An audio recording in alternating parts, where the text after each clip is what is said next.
தங்கமயில் மீனா மூலமாக ஹாஸ்பிட்டலுக்கு போயிட்டு தான் கர்ப்பமாக இருக்க விஷயத்த கன்ஃபார்ம் பண்ணிவிட்டு அதுக்கப்புறமா சரவணனை பார்த்து இந்த விஷயத்த சொல்கிறதுக்காக ஆசையாக ஓடி வராங்க.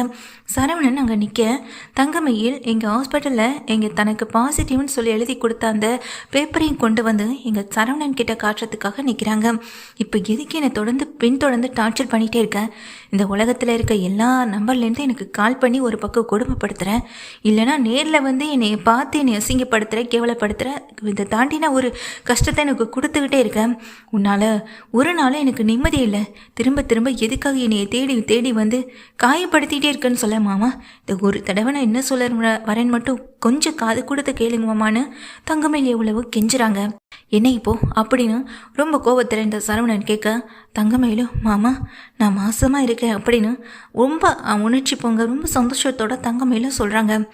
அப்படி நீ மாசமாக இருக்கனா அந்த வயிற்றில் விளையாடுற குழந்தைக்கு நான் அப்போ கிடையாது, அது யாரோட குழந்தையோன்னு இங்கே முகத்தில் அடிக்கிற விதமாக தங்கமயில பயங்கரமாக காயப்படுத்திட்டு அந்த இடத்த விட்டு சரவணன் விறுவிறுன்னு கிளம்பி போக தங்கமயில் அழுதுகிட்டே நிற்கிறாங்க.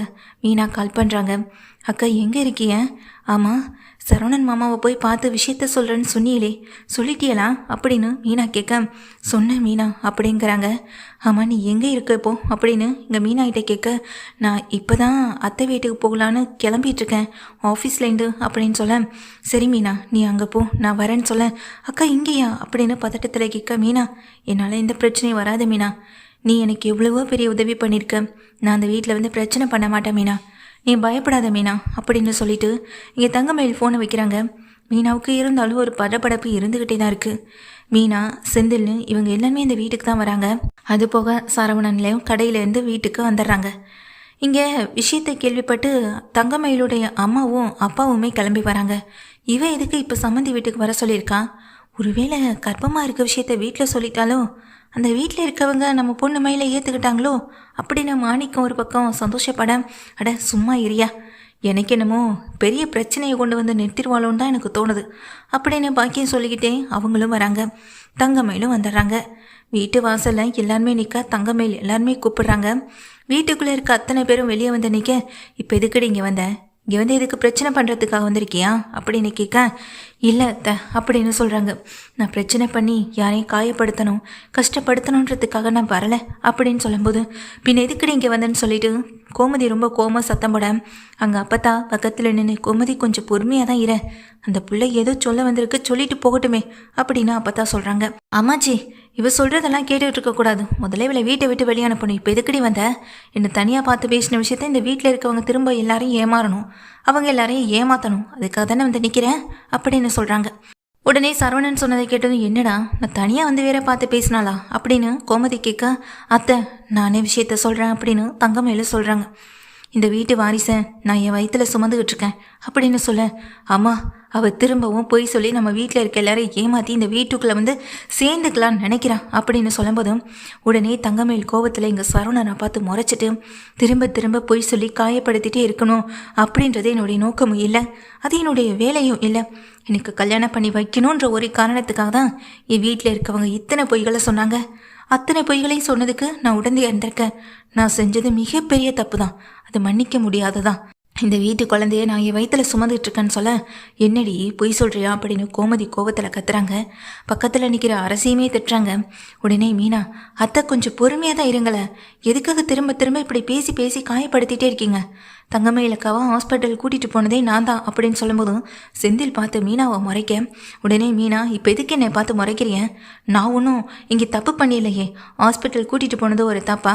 அவங்கள கூட்டிகிட்டு போய் செக் பண்ணி பார்த்தாச்சு, அவங்க உண்மையிலேயே ப்ரெக்னெண்ட்டாக தான் இருக்காங்க அப்படின்னு மீனா சொல்லும்போது சரவணன்லேருந்து எல்லாருமே அதிர்ச்சி பொங்க இங்கே மீனாவையும் பார்க்குறாங்க தங்கமயிலையும் பார்க்குறாங்க. அதுக்கு என்னடி பண்ணணும்? அவள் மாசமாக இருக்கானா?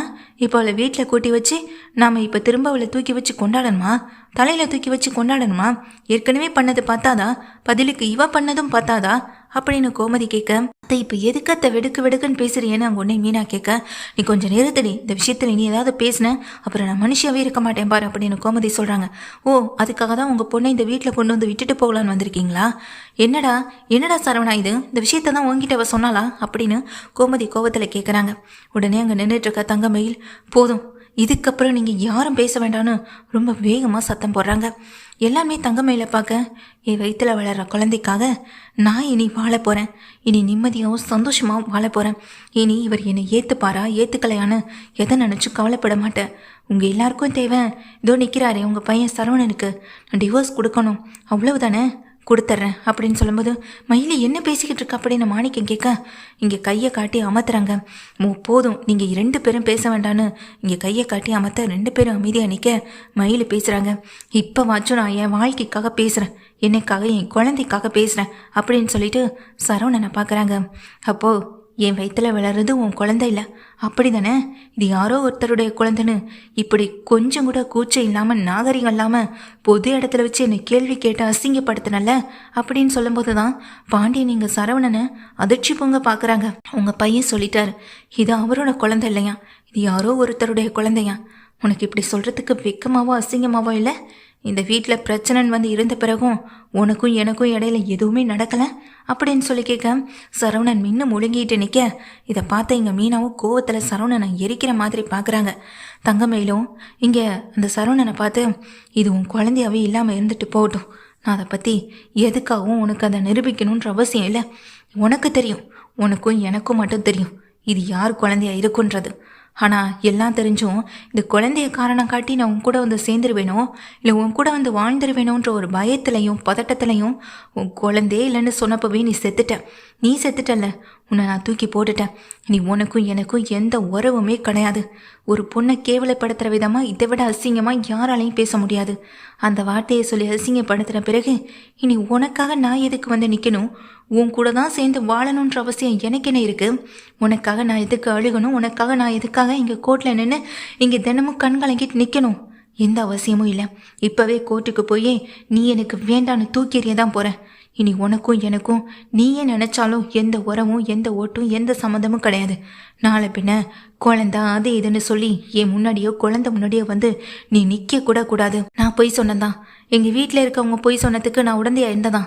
அதை தவிர்த்து நான் வேற எந்த தப்பும் பண்ணலை. ஆனால் நீ இன்னைக்கு நான் சொன்ன பொய்யை விட அளவுக்கு அதிகமான ஒரு பெரிய ஒரு அசிங்கமான வேலையை நீ பார்த்துருக்க. அசிங்கமான வார்த்தையை விட்டுருக்க. இதை விட வேற எதுவுமே வேண்டாம். நான் உனக்கு கொடுக்குற தண்டனையை இனி வாழ்நாள் முழுக்க உன் கூட சேர்ந்து வாழாமல் இருக்கிறது மட்டும்தான் அப்படின்னு தங்கமேல் சொல்ல. அக்கா என்னக்கா பேசிக்கிட்டு இருக்கே நீங்கள் அப்படின்னு மீனா சொல்ல, மீனா இந்த வீட்டில் எனக்காக மட்டும் யோசிச்சு நீ நிறைய நல்ல விஷயத்த பண்ணியிருக்க. எனக்கு அது போதும் மீனா. இதுக்கப்புறமும் எனக்காக நீயும் செந்தில் தம்பியும் இங்கே சண்டை போட்டுக்க வேண்டாம். ஒரு பொண்ணுக்கிட்ட எப்படி நடந்துக்கணும், ஒரு பொண்ணை பார்த்து எந்த வார்த்தைகள் எல்லாம் பேசணும்னு எதுவுமே தெரியாத இவர் கூட வாழ்றதை விட நான் தனியாகவே வாழ்ந்துட்டு போயிடுவேன். என் குழந்தைய பற்றியோ என்னைய பற்றியோ நீ கவலைப்பட வேண்டாம் மீனா. எங்கள் அம்மா அப்பா சொன்ன பொய்யை என்னால் இங்கே சரின்னு நிரூபிக்க முடியும். ஆமாம், என்ன சொன்னாங்க? நான் படிச்சிருக்கேன்னு சொன்னாங்க. நான் படிக்கலை தான். நான் நல்ல வேலைக்கு போகிறேன்னு சொன்னேன். நான் நல்ல வேலையில் இல்லை தான். என் வயசை தவிர்த்து மற்றது எல்லாத்தையுமே என்னால் எங்கே சரின்னு நிரூபிக்க முடியும். ஆமாம் மீனா, படிக்கிறதுக்கு வயசு ஒன்றும் தேவையில்லையே. என்னால் வேலை பார்த்துக்கிட்டும் வீட்டு வேலைகளை கவனிச்சுக்கிட்டும் என்னால் படிக்க முடியும். படித்து நானும் ஒரு நல்ல வேலைக்கு போக முடியும். அன்னைக்கு சொன்ன பொய்யை நான் உண்மையாக்க முடியும். ஆனால் இந்த மனுஷன் இப்போவே தவறான வார்த்தைகளை விட்டுருக்காரு. இந்த வார்த்தைகள் என்றைக்குமே என் மனசை விட்டு அழியவே அழியாது மீனா. அவ்வளோ சீக்கிரத்தில் நான் அதை மறக்கவும் முடியாது. இந்த மாதிரி ஒருத்தர் கூட நான் வாழாமல் இருக்கிறதே சந்தோஷம்தான். அது ரொம்ப பெரிய விஷயந்தான். கோர்ட்டில் கேஸ் வரும்ல, நிச்சயமாக உங்களுக்கும் எனக்கும் எந்த உறவும் இல்லைன்னு எந்த சம்மந்தம் இல்லைன்னு நானே சொல்கிறேன். கவலைப்படாதீங்க. உங்களுக்கு பிடிச்சமான வாழ்க்கையை நீங்கள் சந்தோஷமாக அமைச்சுக்கோங்க அப்படின்னு தங்கமேல் சொல்ல எல்லாமே தங்கமேல் அப்படியே அதிர்ச்சி பொங்க பார்க்குறாங்க. ஏ மயிலி, என்னத்தை பேசிக்கிட்டு இருக்கா நீ? இதுக்காக தான் எங்களை வர சொன்னியா? என்னமோ இந்த வீட்டுக்குள்ளே சேர்ந்து வாழ போகிறேன்னு நினச்சா இந்த வீட்டை விட்டு வெளியே போகிறத பற்றியும் இனி இந்த சரவணன் கூட சேர்ந்தே வாழ மாட்டேன்ற பற்றியும் பேசிக்கிட்டு இருக்க. அப்படி நீ அந்த வீட்டில் வந்து உட்காந்துக்கிட்டா உன் தங்கச்சி வாழ்க்கை என்ன தெரியும் ஆகிறது அப்படின்னு சொல்லி கேட்குறாங்க. போதும், என் வாழ்க்கையில் நான் முடிவெடுத்திருந்தா இந்த நிலைமையில நான் வந்து நின்று இருக்க மாட்டேன். அம்மா அப்பா இவங்க நல்லா பார்த்துப்பாங்கன்னு அந்த பொறுப்பை உங்கள் கையில் ஒப்படைச்சல, அதுதான் என்னை இந்த நிலைமையில கொண்டு வந்து விடவும் செஞ்சுருக்கு. உங்கள் பேச்சை கேட்டது தப்பு. அதை விட பெரிய தப்பு திரும்ப திரும்ப பொய் சொல்லும் போதெல்லாம் உங்கள் கூட நின்னது அதை விட ரொம்ப பெரிய தப்பு. பொய் என்றைக்குமே நிலைக்காதுன்றதே எனக்கு காலமும் உணர்த்திடுச்சு. இதுக்கப்புறமும் உங்கள் கூடயும் இருக்கணும்னு எந்த அவசியமும் இல்லை. என்னதான் நான் வேலைக்கு போய்ட்டு சம்பாதிச்சு வந்து அந்த பணத்தை உங்கள் கையில் கொடுத்தாலும் நீங்கள் அதுக்கான மரியாதையோ மதிப்பையோ எனக்கு கொடுக்க போகிறதும் இல்லை. என்னையும் அந்த வீட்டில் நடத்துகிற மாதிரி தான் என் குழந்தையை நடத்துவீங்கன்னு எனக்கு நல்லாவே தெரியும். அதனால் இனி உங்கள் கூடயே நான் இருக்க போகிறதில்ல. உங்கள் எல்லாருக்கும் நான் ஒரு விஷயத்த சொல்கிறேன். இந்த மயில் இது நாள் வரைக்கும் கொலையாக தான் இருந்தா, கொலையாக மட்டும்தான் இருந்தா. இதோ இவரை விட்டு பிரிஞ்சு வந்ததுக்கு அழுதான். ஆனால் இனி ஒருபோதும் அழ போகிறதே இல்லை. இனி நீ என்ன நினச்சி அழுகிற நிலைமை ஒரு நாள் கண்டிப்பாக வரும் அப்படின்னு தங்கமயில் அங்கே நிற்கிற சரவணனை பார்த்து திட்டவும் செய்கிறாங்க. ஒரு பொண்ணை பார்த்து என்ன வார்த்தைகளை பேசக்கூடாதோ அதை நீ பேசிட்டேன். வாழ்க்கையில் இதை நான் என்றைக்குமே மறக்க மாட்டேன், மன்னிக்கவும் மாட்டேன். ஆனால் உனக்கு தெரியும்ல, இது உன் குழந்தை தானே. ஒரு பயத்தில் உன் கூட வந்து சேர்ந்து வாழ்ந்துருவேன்றது தானே இப்படியே நான் பேசிட்டு போனேன். மறக்க மாட்டேன், மறக்கவே மாட்டேன் அப்படின்னு அங்கே நிற்கிற சரவணனை பார்த்து திட்டிட்டு, உங்கள் எல்லாருக்கும் கோவம் நான் போய் சொல்லிட்டேன் தானே அத்தை. அந்த கோவம் அப்படியே இருக்கட்டும். ஆனால் என்னாலையும் படிக்க முடியும், படித்து வேலைக்கும் போக முடியும். அந்த வேலைக்கு போகிற பணத்தை வச்சு எனக்கு தேவையானதை என்னால் வாங்கிக்கவும் முடியும். உங்கள் யாரையும் நம்பி நான் இருக்கணுன்ற அவசியமும் எனக்கு துளி கூட இல்லை. அம்மா அப்பாவை இவங்களை நம்பினதும் பெரிய பாவம். ஒரு அம்மாவை நீ எனக்கு என்ன செஞ்ச சொல்ல பார்க்கலாம். அந்த வீட்டில் தினமும் குத்தி காட்டி மட்டுமே தானே பேசிக்கிட்டு இருந்தேன்.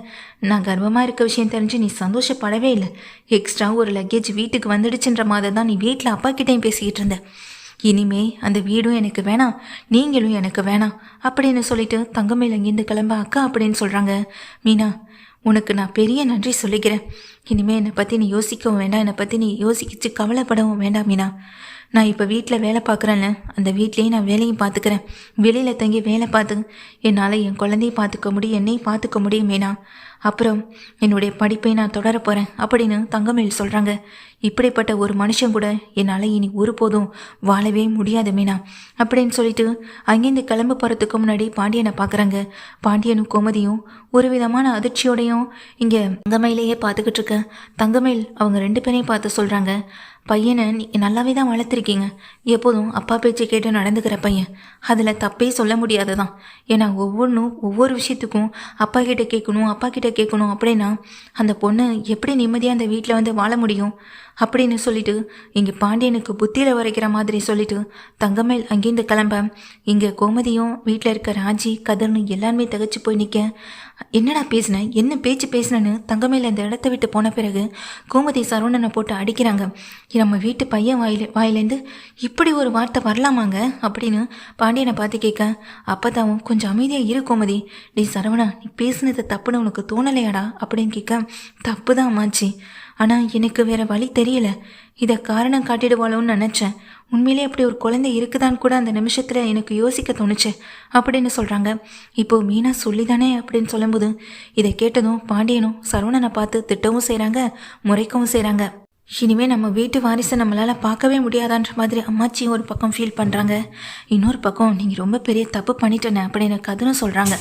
என்னதான் அவங்க மேலே கோவம் இருந்தாலும் ஆனால் இப்படி ஒரு வார்த்தையை நீ யூஸ் பண்ணியிருக்க கூடாதுன்னு அப்படின்னு சொல்ல, ஆனால் அன்னைக்கு அவளும் அதே வார்த்தையை தானே சொன்னா அப்படின்னு சொல்லிட்டு இங்கே சரவணன் சொல்ல, அதுக்கு மீனாவும் தங்கமேல் அக்கா அன்னைக்கு ஏதோ ஒரு பதட்டத்துலையும் பயத்துலையும் உங்களுக்கு வேற ஒரு அஃபேர் இருக்குமோன்னு தான் சொன்னாங்க. ஆனால் நீங்கள் இன்னைக்கு சொன்ன வார்த்தை அதை விட இன்னும் அசிங்கம் தானே மாமா அப்படின்னு அங்கே மீனாவும் சொல்ல, அதை கேட்ட சரவணன் நொறுங்கி போய் தான் நிற்கிறாங்க. தங்கமேல் இவங்க எல்லார்கிட்டையும் சவால் விட்ட மாதிரி வைராக்கியத்தோடு அந்த வீட்டை விட்டு கிளம்பி வெளியிலேயும் போயிட்டாங்க. தங்கமேல் அக்கா இந்த மாதிரி பேசுவாங்கன்னு நான் நினச்சி கூட பார்க்கல ராஜின்னு சொல்ல, அக்கா எந்த பொண்ணுதாக்கா இந்த மாதிரியான வார்த்தைகளை தாங்கிப்பா, அவங்க எடுத்த முடிவு சரிதான்க்கா, இனிமேல் எதுக்காகக்கா இவங்க பின்னாடி தொங்கிட்டே நிற்கணும் அப்படின்னு ராஜி மீனா ஒரு பக்கம் பேசிக்கிட்டு இருக்காங்க. கோமதி தலையில் கை வச்ச மாதிரி இடிஞ்சு போய் உட்காந்துருக்காங்க. நீ சரவணா, நீ பேசினது ரொம்ப பெரிய தவறான ஒரு விஷயம்டா. நம்ம வீட்லேயும் அரசி இருக்கா, நாளை பின்ன அவளையும் ஒரு இடத்துல கல்யாணம் பண்ணி கொடுக்கணும். நீ அவளை பற்றி கொஞ்சம் யோசிச்சிருந்தீன்னா இந்த வார்த்தைகளெல்லாம் நீ விட்டுருக்க மாட்டேன் அப்படின்னு சொல்லிட்டு இங்கே கோமதியும் சொல்லி ரொம்ப அழுகிறாங்க. ஆனால் சரவணன் என்ன பண்ணுறதுன்னு தெரியாமல் அப்படியே நின்றுட்டு இருக்காங்க.